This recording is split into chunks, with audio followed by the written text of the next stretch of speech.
Agora, o Segre, você sabe que eu estava dando uma olhada aqui das 14 medidas que o Milei anunciou, né? Aquele pacote econômico inicial dele e tal. Eu vi alguns economistas aqui no Brasil dizendo que ele não foi tão efusivo quanto imaginavam que ele seria. Mas uma das propostas aqui que ele vai colocar em execução é a retirada gradual dos subsídios às tarifas entre janeiro e abril de 2024.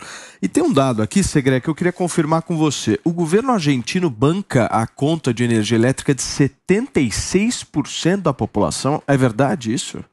É verdade, Paulinho. É verdade, sim. Mas a maioria dos subsídios pesados estão para pessoas que são aposentados e muitos que moram na cidade de Buenos Aires. Curiosamente, é a cidade onde tem maior concentração de renda. Eu gostaria de focar em um dos pontos que mencionou o Milei e que, de alguma maneira, vai ter o apoio da cidade de Buenos Aires, que já assumiu Jorge Macri, primo do ex-presidente Macri, como prefeito. E é a seguinte questão: durante muito tempo, na gestão de Macri, tivemos muitos cortes de avenidas, de ruas, de estradas, por parte de uma organização que se chama os piqueteiros. Fazem piquetes, fazem cortes. E aí é onde entra essa união entre a cidade de Buenos Aires e o governo nacional.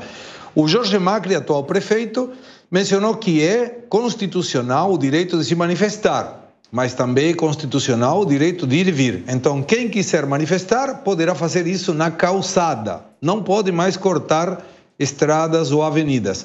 E o Milei reforçou dizendo: se alguma pessoa que recebe uma ajuda do Estado cortar uma rua, automaticamente perde a ajuda do Estado. E isso é inovador. Até agora nunca tivemos uma posição tão drástica e tão séria como essa. E por que isso? Porque muitas organizações sociais utilizam, através de intermediários políticos, as pessoas que recebem ajuda social para ir na rua a reclamar pelo que for. Por exemplo, outro dia, não muitos dias atrás, teve uma manifestação pró-Palestina e pró-Hamas. E quando jornalistas perguntavam: o que vocês estão defendendo aqui? A grande maioria das pessoas falavam que não tinha a mínima ideia, que eram recebedores de planos sociais, beneficiários de planos sociais, que tinham colocado a bandeira na mão deles e saído com eles na rua para reclamarem. Então, isso que quer ser evitado através desse governo novo. Isso pode ser uma medida muito interessante, porque tem muita reclamação de uma grande parte da população argentina que disse: nós trabalhamos, vocês recebem ajuda social e, pior, não deixam que a gente trabalhe quando vocês cortam estradas ou cortam avenidas. Então isso pode ser um diferencial bem legal. Achei um outro ponto interessante também das empresas públicas se tornando sociedades anônimas, né? Justamente para poder facilitar o processo aí de venda delas. Fala, Federico. Paulo, eu queria, se vocês me permitirem, por favor, destacar algumas poucas coisas do discurso de Milei de hoje para responder a sua pergunta se teremos alguém pragmático ou alguém não pragmático. Veja que no discurso de hoje, o presidente eleito e agora presidente empossado, ele falou bastante de economia, deu muitos dados, jogou o bode na sala. Acho que muito bem assessorado para não repetir a experiência macrista. Macri simplificou, no mínimo, a exposição do problema. Ele falou claramente uma herança maldita e deu inúmeros exemplos dessa herança. Se falou muito de economia, mas o presidente falou da crise social, falou de cultura, falou de 16% da juventude que não acaba a escola, falou de 70% daqueles que acabam a escola não sabem ler ou escrever apropriadamente, fazer contas. Falou de infraestrutura, falou de saúde. Então, o que está por trás deste pragmatismo, não pragmatismo, é que hoje o presidente Milei está tentando mostrar, e eu não vou entrar na discussão dos gestos aqui, porque sou muito ruim para essas coisas, vocês estão muito melhor preparados do que eu, pero ele que está tentando mostrar é que se inicia uma mudança, não só de governo, não só de direita, esquerda, liberalismo, não liberalismo. Ele está tentando transmitir, talvez muito do jeito dele, com uma sensação de missão, que temos que mudar a nossa cultura como país.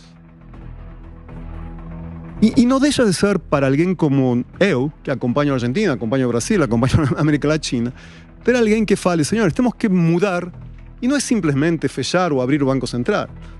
Temos que mudar nossa cultura, temos que voltar a ter uma cultura de trabalho, de valores. E que um presidente fale isso perante não o Congresso, não a Assembleia Legislativa, senão ele falou como falam os presidentes americanos. Ele falou para a população. Foi muito interpretado isso como um gesto de desrespeito para o Congresso. Eu não vou interpretar. Ele falou para a população, senhores, temos que mudar. E não é só a economia que tem que mudar. Tem que mudar outros aspectos. Então, isso demonstra não só um pragmatismo, sino uma visão diferente. Não sei se vai dar certo ou errado, mas uma visão diferente. E acho que temos que acompanhar esses outros elementos, essas outras dimensões da mudança, porque muito do sustento do presidente Milei não vai estar só na economia, sino nas outras dimensões que ele mencionou. Me parece que ele quis dizer que a Argentina precisa mudar uma prática adotada, inclusive com mudanças constitucionais, na década de 40, quando passaram a dizer que o Estado cuidaria das pessoas, porque até então era uma Argentina onde cada um precisava cuidar da sua vida e todos cuidavam muito bem, né? Parece que é isso que ele quer dizer, que podemos voltar a cada um cuidar de nós muito melhor. Será isso? Estou contigo, isso que ele está mostrando, mas o desafio, sinceramente, é muito maior que reduzir a inflação. Como o presidente Milei, o time dele, consegue que uma terceira geração de desempregado entenda o conceito de trabalho? Todos nós aprendimos o conceito de trabalho olhando alguém perto de casa a trabalhar, certo? Nos ensina. Então, na Argentina, a gente tem avô, pai, filho, que dependem de planos que não trabalham. Então, uma vez quando o presidente Milei introduz no seu discurso esses elementos sociais, culturais, educação, saúde, infraestrutura, ele falou de infraestrutura, falou que 11% das estradas estão, só 11% estão em bom estado e que moram 11.000 pessoas por ano na Argentina. Ele deu uma série de números muito importantes. Então, isso que me parece que a gente tem que acompanhar, não? Agora, quando ele passa essa mensagem de que o importante é o trabalho a cada um, se cuidar, e tem um enorme apoio dos jovens, me parece que a possibilidade de que dê certo é razoável, pelo menos, né? Veremos. Ele tem um enorme apoio dos jovens, porém, a diferença fundamental entre Milei e outros candidatos de direita foi a transversalidade. Era jovens, velhos, ricos, pobres, classe média. A transversalidade de Milei é algo substancialmente notável. O peronismo eram as classes mais empobrecidas, o macrismo as classes mais favorecidas, o peronismo concentrado em alguma região do país, o macrismo concentrado em outra, ele transversal, o que não deixa de ser um caudal, não político, um caudal estatístico muito importante para ele. Mas o Federico, acho que você falou uma coisa muito importante, de uma mudança que não é apenas conter uma inflação. Porque quando ele chega e fala o seguinte, olha, eu vou reduzir os subsídios, como por exemplo da energia elétrica, ele está falando de uma mudança cultural no país, certo? Ele está pregando uma mudança cultural ali. E amarga. Que o argentino não está acostumado, que inclusive a gente vê acontecer também aqui no Brasil, né? Ou seja, a gente sempre viu governos por muitas vezes assistencialistas permeando uma cultura de que, olha, sempre vai ser assim. E ele está apontando o dedo dizendo o seguinte, olha, não vai ser sempre assim. Para mim, é um marco na política do mundo. Porque a primeira vez que eu vejo uma pessoa com um discurso nesse sentido de o Estado vai tirar as suas facilidades, conseguir se eleger com tantos votos. Muito bem, gente, deixa eu agradecer aqui a participação do nosso queridíssimo Federico, presidente da Câmara de Comércio Argentina-Brasil aqui de São Paulo. Muito obrigado, meu amigo. Valeu mesmo pela sua participação. Obrigado pela oportunidade. E volte sempre, viu? Estamos à disposição. E olha, gente, no lugar do Federico tá chegando Luciana Nepomuceno por aqui. Fica à vontade, Lu. Pode sair, Federico. Fica à vontade. Vou pedir, por favor, ele sentar aqui no meio para que a Lu possa sentar por aqui. Vamos continuar por aqui. Bem-vinda, Lu. Já chega chegando, meu. Já pode chegar. Já queremos a tua opinião já sobre essa posse. Tudo bem, querida? Bem-vinda. O que você tá achando aí? As primeiras palavras de Javier Milei? Bom, vamos por Se partes. preparem, meus amigos. Eu só tenho que ver qual a temperatura vai aumentar por aqui. Qual é a minha câmera? Eu queria dizer, eu estava assistindo o programa lá do Camarim e eu queria fazer uma pergunta para o nosso correspondente. Gustavo Segré. Cadê o Gustavo? Gustavo Segré é o homem dos bafafás políticos argentinos. Gustavo, eu queria saber qual é, na sua avaliação, o papel que será desempenhado por duas mulheres. A irmã de Milei, Karina, que ele denomina como o chefe, no masculino mesmo, pronome masculino, e o papel da vice, que é a Vitória, nesse governo de Milei. E se dá para nós traçarmos algum paralelo com o papel da Janja no governo Lula? Então vamos lá, Luciano, um prazer estar falando contigo. Quem manda mesmo é a Karina. O Javier sabe que toda a articulação política de alianças no país, os eventos, esse que nós estamos assistindo agora, por exemplo, na tela da Jovem Pan, é mérito da Karina. Karina, que ela é uma pessoa que jogava as cartas, tarotista, não que isso seja um desmedro para ela, sino que de ser uma pessoa que não tinha nenhum reconhecimento público, passa a ser uma pessoa fundamental no governo de Javier Milei. É a pessoa de confiança, é a pessoa que nada o Javier resolve sem ter a oportunidade de perguntar para sua irmã. Como nós explicamos, ela não pode ter salário, mas é uma pessoa muito importante nessa gestão. Já a questão da Victoria Villarroel vai ter um papel muito no Congresso. A Constituição argentina estabelece que o vice-presidente ou a vice-presidente é a presidente, nesse caso, do Senado. Então é quem coloca a pauta. Nós já temos essa experiência no Brasil de saber qual assunto será primeiro, qual assunto irá depois, pela importância que tem a presidência da Câmara de Deputados e a presidência no Senado. Victoria Villarroel será a presidente do Senado. Na parte dos deputados, também muito vinculado com a Victoria Villarroel, está Martín Menem. E o sobrenome não é estranho, é o sobrinho do ex-presidente Menem, que tem outra curiosidade aí, Paulinho, para agregar os bafafás com Milei. Essa parte do... Não me lembro como se chama. Costeleta. Costeleta. Elvis Presley. Costeleta. A costeleta do Milei é tirada do exemplo do ex-presidente Menem.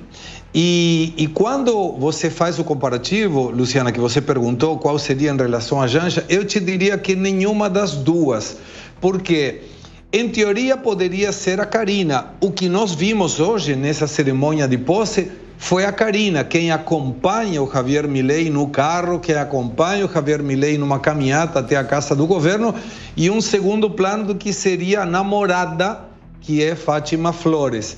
Mas ainda não sabemos, e isso vamos conhecer a partir da primeira viagem, quem será que acompanhe ao presidente Milei. Se será a sua irmã ou se será a Fátima Flores, ou as duas, mas ocupam lugares totalmente diferentes.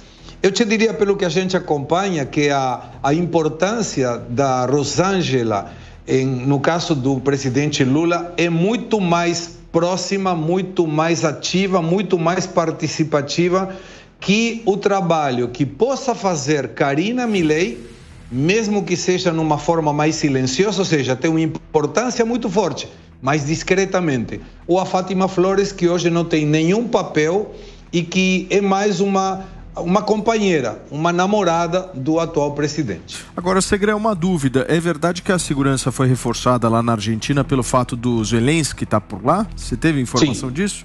Sim, é verdade. Não somente do Zelensky, em todos os casos. Mas quando confirmou o Zelensky que ia, a fortaleza enquanto a segurança foi reforçada. E te dou um dado também interessante que não saiu na mídia.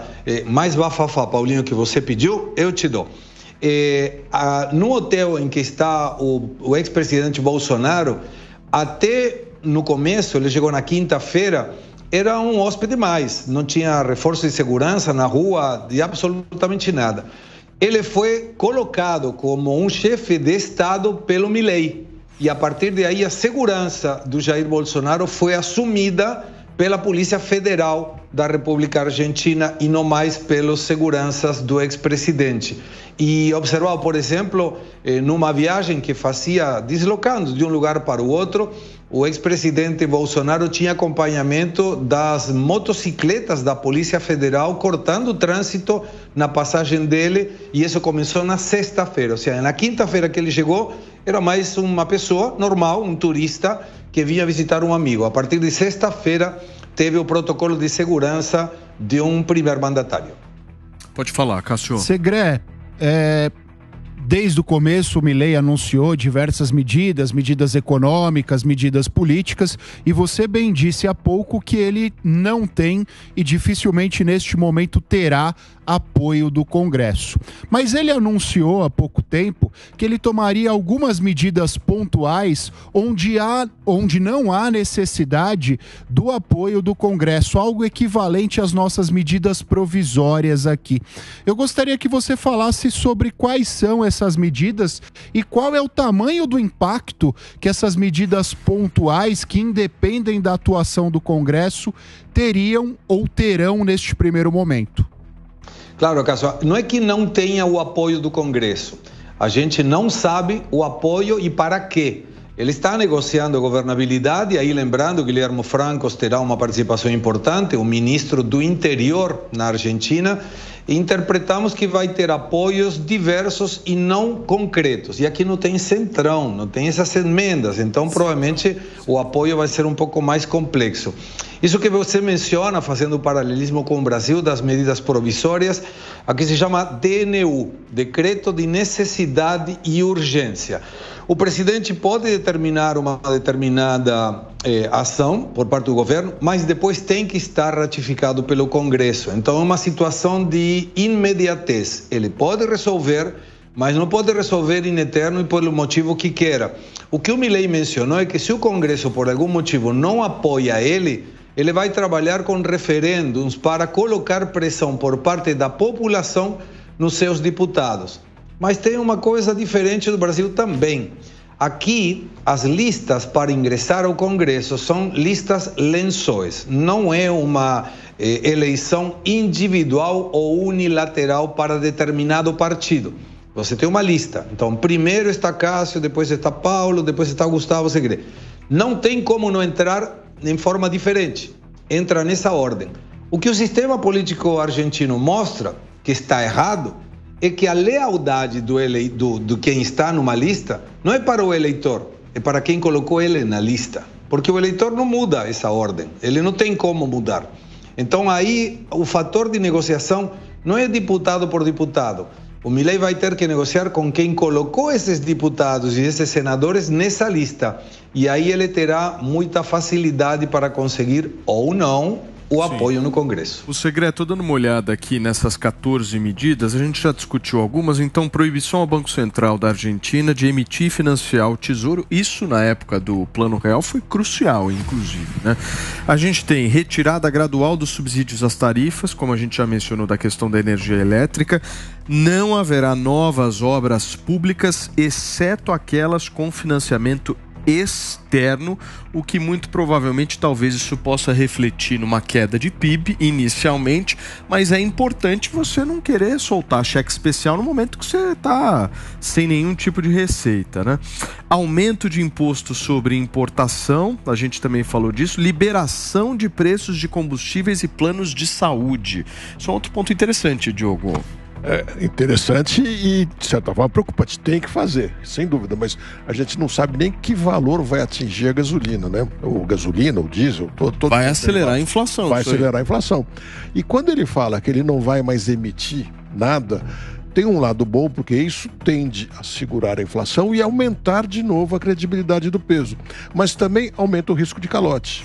Não que eu seja contra, porque é melhor dizer, olha, eu não tenho mais cheque especial, eu não tenho mais como te pagar com um dinheiro sem lastro, mas eventualmente eu não terei dinheiro para pagar. Se ele levar isso a sério, dependendo de como andarem as contas, ele pode ficar sem dinheiro para pagar.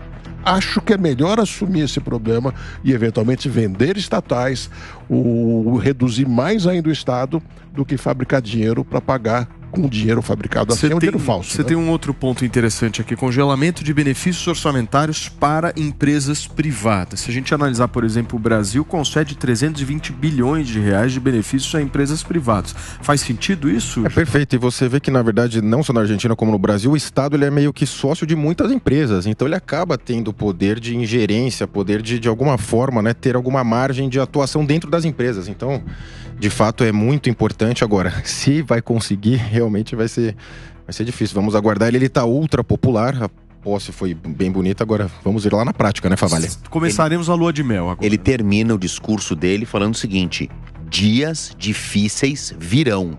É a última frase, mas depois ele atenua: peço coragem, peço união e nós vamos caminhar juntos. Já passamos por outras crises, outros momentos difíceis, mas lembro, dias difíceis virão. Me lembra muito... falou em pelo menos 2 anos, inclusive. Ele fala isso, exatamente. Olha, a gente tem que cortar na própria carne, o remédio é amargo, mas vamos olhar aqui no médio prazo de 18 a 24 meses. Ele falou isso na campanha, ele falou depois de eleito, em dezembro agora, e falou... foi eleito no segundo turno, quero dizer, e ele repetiu hoje, 18 a 24 meses. Então, mas é isso, vai ser um caminho tortuoso aí, pelo menos 2 anos. É que esses 2 anos tem um cálculo político também, né? Eleição do Congresso argentino se dá de 2 em 2 anos. Então, com isso, ele já evita um desgaste maior para que ele forme uma bancada maior lá na frente também. Outro ponto interessante: salário do setor público, ou seja, servidores públicos argentinos congelados. Acabou o aumento no setor público. Aí que é o perigo com os sindicatos. Aí que ele vai realmente... A gente vai ver o quão disposto o Congresso e quem o colocou lá, os fiadores da eleição do Milei, estão dispostos a comprar essa briga com ele. Mas é a base para que dê certo o governo dele, né? Porque se ele não fizer os ele tem que fazer dentro de casa, aí não, eu acho assim, se ele não vai conseguir cortar o subsídio à energia elétrica. Eu acho muito mais inteligente fazer exatamente nesse momento que ele está do que qualquer outro momento. E é difícil fazer aos poucos, né? Ele tem que ser... Esse, aliás, é o único momento que ele vai conseguir fazer isso. Aliás, não 100 dias, né? Vai conseguir, mas a única possibilidade é agora. Quero ver qual é o funcionário público que vai levantar o dedo para dizer: sou contra isso, eu quero... Eu acho que o Segre pode até explicar. Nesse momento não vai ter força. Vamos ver. Funcionalismo público na Argentina, acho que o Segre pode até explicar melhor pra gente, porque diferentemente do que acontece no Brasil, onde eles são aprovados por concurso, há uns anos atrás a Cristina ou Alberto Fernandes, numa canetada, converteram milhares de argentinos em funcionários públicos. Então eu acho, no meu entendimento, que ele mira principalmente essas pessoas. Confesso que não conheço o contexto, acho que o Segre sabe melhor e pode explicar melhor, mas é um pouco o benefício destes funcionários em específico. Ele disse que todos esses estarão na rua logo amanhã já. Quer falar, Segre? Por favor. Sim, claro. São somente os de 2023. Os outros já fazem parte da planta permanente. Os que entraram por uma forma de janela, pela canetada do presidente ou da ex-presidente, deverão sair nesse 2023 e não é representativo em termos gerais. Mas se quiser, Paulinho, bem rápido, te conto a herança do que vai receber em números o Milei. Por favor, Segre, por favor. Claro, o risco está na dívida pública, porque a Argentina tem hoje uma dívida pública interna e externa de 403 bilhões de dólares. O problema é que 192 bi, quase a metade, foi comprada pelos órgãos do governo. Por exemplo, o INSS, aqui se chama ANSES. O Banco de la Nación Argentina, por exemplo, como se fosse o Banco do Brasil. Então, se a dívida pública argentina dá calote, automaticamente termina a aposentadoria na Argentina, porque são os títulos que esse órgão comprou do próprio Estado. E tem uma dívida comercial muito grande dos privados, de 55 bilhões de dólares. Agora, dívida pública, dívida externa argentina, setor público 155 bilhões, o Banco Central 27 bilhões e o setor privado 93 bilhões de dólares. Dá um total de 276 bilhões de dólares. E quanto que tem o Banco Central para pagar esses 276 bilhões? Nada.